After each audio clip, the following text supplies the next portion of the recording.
السلام علیکم ورحمۃ اللہ وبرکاتہ۔ اللہ کے فضل و کرم سے میں بالکل ٹھیک ہوں۔ امید کرتا ہوں آپ سب بھی بخیر و عافیت ہوں گے۔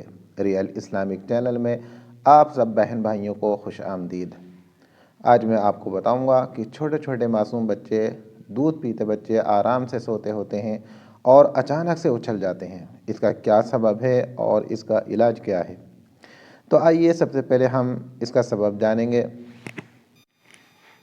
یاد رکھیے، شیطان انسان کا کھلا ہوا دشمن ہے، جیسا کہ قرآن میں اس طرح فرمایا گیا: اعوذ باللہ من الشیطان الرجیم، بسم اللہ الرحمن الرحیم، ان الشیطان للانسان عدو مبین۔ یعنی شیطان انسان کا کھلا ہوا دشمن ہے، وہ ہر طرح سے انسان کو پریشان کرنے اور گمراہ کرنے کی کوشش کرتا ہے، چاہے وہ بچہ ہو یا بڑا۔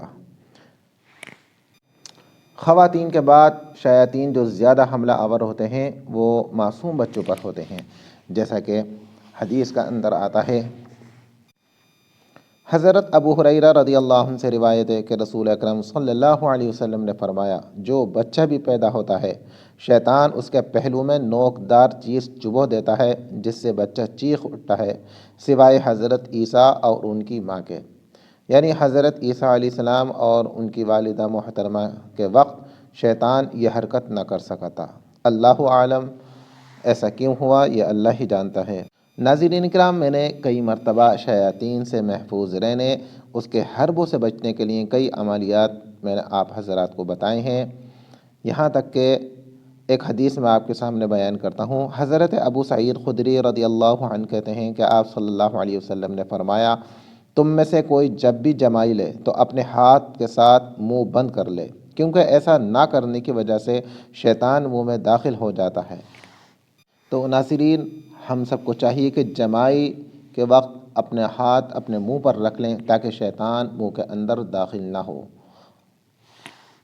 اب رہا یہ مسئلہ کہ معصوم بچے وہ کس طرح ان شیاطین سے بچ سکتے ہیں، تو میں اس طرف آتا ہوں۔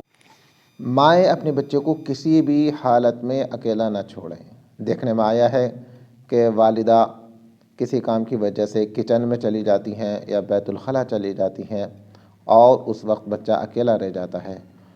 تو ناظرین، یاد رکھیے، بچے کو کسی بھی حال میں اکیلا نہ چھوڑیں۔ رہی مجبوری تو وہ ہر ایک کے ساتھ ہے۔ ہر وقت نہ تو ماں 24 گھنٹے اپنے بچے کے پاس رہ سکتی ہے اور نہ باپ اپنے بچے کے پاس ہر وقت رہ سکتا ہے۔ جب بھی ایسا موقع ہو کہ بچے کے پاس سے والدہ کو ہٹنا ہو تو وہ اس بچے کو اوپر سورہ فلق اور سورہ ناس پڑھ کر دم کر دیں۔ اس سے بچہ تمام شیطانی آفات سے محفوظ رہے گا۔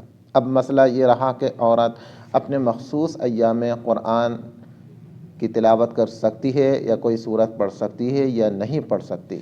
تو میری بہنوں، یاد رکھیے کہ پاکی کی صورت میں تو کوئی مسئلہ ہی نہیں، اس کو اوپر سورہ فلق اور سورہ ناس پڑھ کر دم کر دیجیے۔ لیکن جب آپ ناپاکی کی حالت میں ہوں تو قرآن کریم کی آیت یا سورت دعا کی نیت سے اور وظائف کی نیت سے پڑھ سکتی ہیں، جیسے قرآن کریم کی دعا ہے جو کہ حضرت آدم علیہ السلام نے پڑھی تھی: ربنا ظلمنا انفسنا وان لم تغفر لنا وترحمنا لنکونن من الخاسرین۔ یا اسی طرح سورہ فلق یا سورہ ناس وغیرہ صرف وظائف اور دعا کی نیت سے پڑھ سکتی ہیں، قرآن کی تلاوت کی نیت سے نہیں پڑھ سکتی، یہ ان کے لیے بالکل بھی جائز نہیں ہے۔ اگر آپ کا بچہ سوتے میں اچھلتا ہے، اسے اچھلنے کی بیماری ہو، یعنی وہ سوتے سوتے اچانک اچھل جاتا ہو، تو آپ پریشان نہ ہوں، بلکہ اس پر سورہ یاسین کی تلاوت کر کے دم کریں۔ اگر وہ بچہ پانی پیتا ہو تو دم کر کے پانی پر پلائیں اور تھوڑا سا پانی اپنے ہاتھوں پر لے کر اس کے سر پر اور پورے بدن پر پھیر دیں۔ سردیوں میں خاص خیال رکھیں کہ بچے کے کپڑے کے اوپر سے ہاتھ پھیریں، اس کے بدن پر یا اس پر کسی اور طرح سے پانی نہ لگے۔ کچھ وقت پہلے ایک صاحب میرے پاس سے گزرے اور انہوں نے مجھ سے کہا: حافظ صاحب، وہ ادب کی وجہ سے میرا نام نہیں لیتے ہیں، تو انہوں نے کہا میرا بچہ کافی بڑا ہو گیا ہے لیکن اس کو ایک بیماری ہے کہ وہ سوتے سوتے اچھل جاتا ہے۔ کئی ڈاکٹر کو بھی دکھا چکا ہوں میں لیکن کوئی فرق نہیں ہوا۔ پھر میں ان کے گھر گیا اور اس بچے کے سرہانے بیٹھ کر سورہ یاسین کی تلاوت کی اور اس کے کانوں پر دم کر دیا اور پانی پر پڑھ کر ان کو دیا کہ اس بچے کو پلا دینا۔ اس وقت وہ بچہ سو رہا تھا اور میں دم کر کے چلا آیا۔ جب اگلے دن وہ ملے تو انہوں نے کہا کہ میرا بچہ کل سے بالکل بھی نہیں اچھلا۔ پھر 2-3 مہینے بعد ان سے ملاقات ہوئی تو انہوں نے کہا کہ اب میرا بچہ بالکل ٹھیک ہے۔ تو ناظرین، آپ بھی سورہ یاسین بچے کے سرہانے بیٹھ کر تلاوت کریں، اور جب دیکھیں کہ ایک دن میں فرق نہیں ہوا تو 3 دن تک صرف ایک مرتبہ اس پر دم کریں۔ سورہ یاسین میں پڑھ کر سناتا، لیکن ویڈیو بہت لمبی ہو جائے گی، اس لیے معذرت خواہ ہوں۔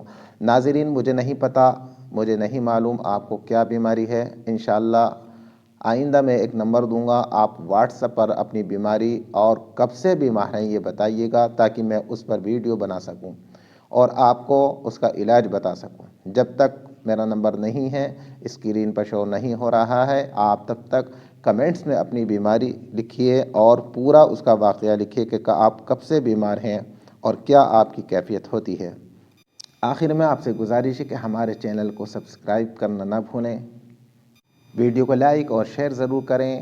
آپ کی وجہ سے کوئی ایک انسان ٹھیک ہو سکتا ہے اور اس کا ثواب قیامت تک آپ کو ملتا رہے گا۔ السلام علیکم ورحمۃ اللہ وبرکاتہ۔